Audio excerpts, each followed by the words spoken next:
In this video, we are building a neural network from scratch using only NumPy. If you have been following this series, we already built linear regression and logistic regression together.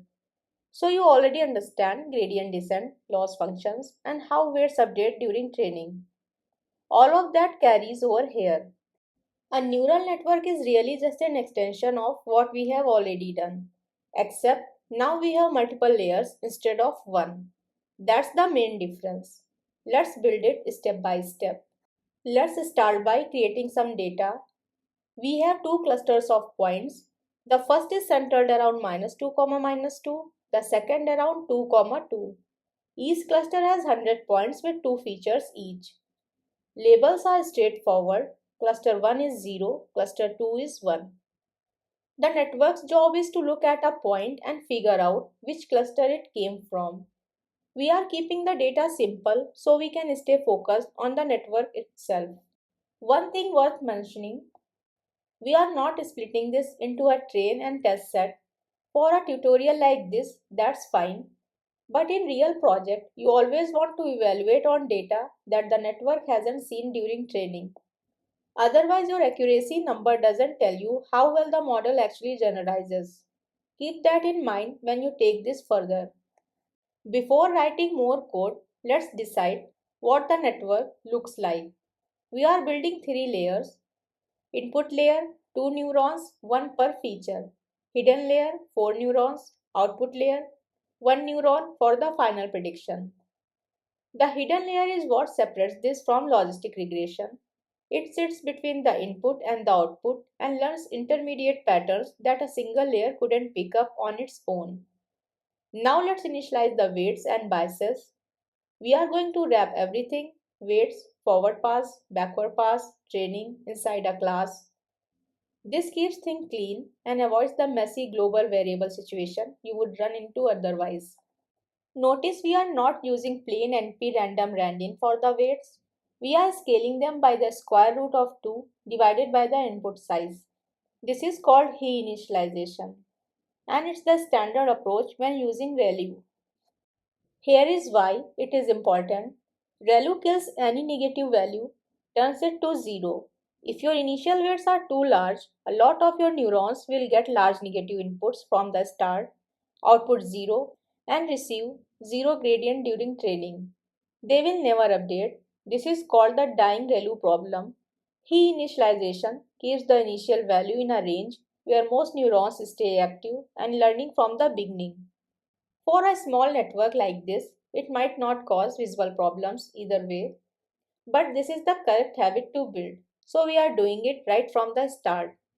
Next, we need two activation functions, one for the hidden layer and one for the output.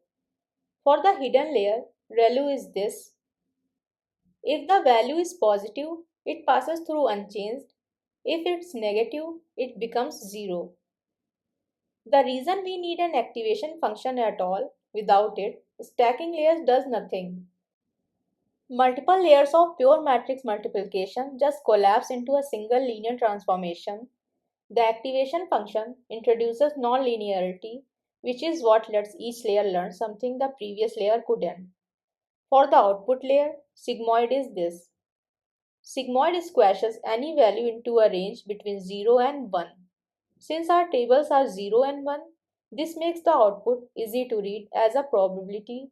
If the output is 0.8, the network is saying it's fairly confident this point belongs to class 1. The forward pass is how the network takes in data and produces a prediction. Layer 1, multiply input x by weights w1, add bias b1, that gives us z1, the raw output before activation. Pass it through ReLU to get A1. Layer 2, take A1 multiplied by W2, add B2. Pass through sigmoid to get A2. That's our prediction. We are storing Z1, A1, Z2 and A2 on self instead of returning them separately. That way, backpropagation can access them without needing them passed in as arguments. One thing to notice, we store Z1 specifically, not just A1. During backpropagation, we need the pre-activation value to compute the ReLU derivative correctly. The derivative tells us which neurons were active during the forward pass. Neurons that output 0 contributed nothing to the prediction, so they should receive 0 gradient and no weight update. Z1 is what lets us figure that out. Now we need a way to measure how wrong the predictions are. We will use binary cross-entropy when the true label is 1 and the prediction is close to 1. The loss is low. When the true label is 1 but the prediction is close to 0, the loss is high. Same logic in reverse for label 0. The epsilon inside the log is a small safety value. If a prediction ever becomes exactly 0 or exactly 1, taking the log of it would be undefined and crash the program. The epsilon prevents that without meaningfully affecting the result. This is where we figure out how much each weight contributed to the error, so we know how to adjust them. We start at the output, where we can directly measure the error, and work backwards through the network layer by layer. That's why it's called backpropagation. dz2 is the difference between what the network predicted and the actual label. That's our starting error signal at the output. From dz2, we compute dw2 and db2, how much each weight and bias in layer 2 was responsible for the error. Then we carry that error signal back through w2 using dz2 at w2 transpose. This tells the hidden layer how much it contributed to the final error. We multiply by the ReLU derivative of z1, which is 1 where neuron was active and 0 where it was not. Neurons that were off during the forward pass contributed nothing, so they get no gradient and their weights don't change. Then we compute dw1 and db1 for layer 1 the same way. We have also moved the weight updates inside the backward function. The gradients and the updates belong together. It keeps the training loop cleaner. One thing to be aware of, when you go deeper, this gradient signal gets multiplied together as it travels backward through each layer. In a network with many layers, those multiplication can make the gradient shrink to almost nothing before it reaches the early layers. So the early weights barely update.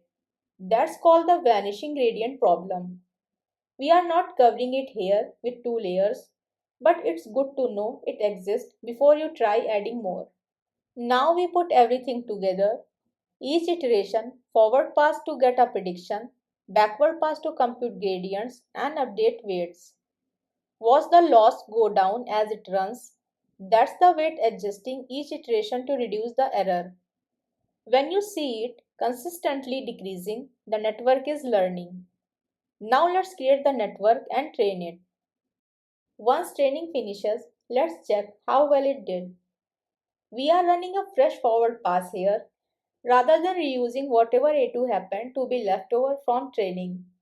It's a small thing, but it makes the code explicit.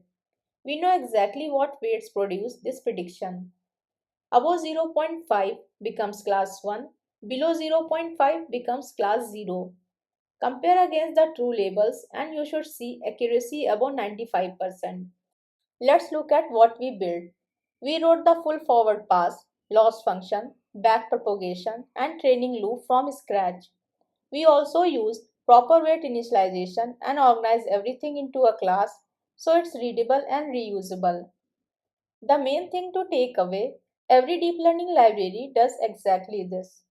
When you call model.fit in PyTorch or Keras, it runs a forward pass, computes loss, runs backpropagation, and updates weights. That's the whole loop. We just wrote it ourselves so you can see what's inside. Before the next video, try a few things. Change hidden size from 4 to 8 and see if accuracy changes. Swap ReLU for tanh. It's another common activation function that handles negatives differently, since it outputs between -1 and 1 instead of 0 and 1. If you want a challenge, add a second hidden layer. You will need to add W3 and B3, extend the forward pass, and add another backpropagation step. When you do, Pay attention to whether training still converges cleanly. You might start seeing the vanishing gradient issue we talked about. In the next video, we will build a small machine learning pipeline.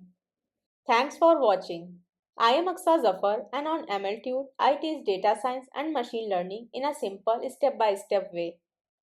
Practice a little and I will see you in the next video. If you found this video helpful, don't forget to like, share and subscribe to MLTude for more AI and machine learning tutorials.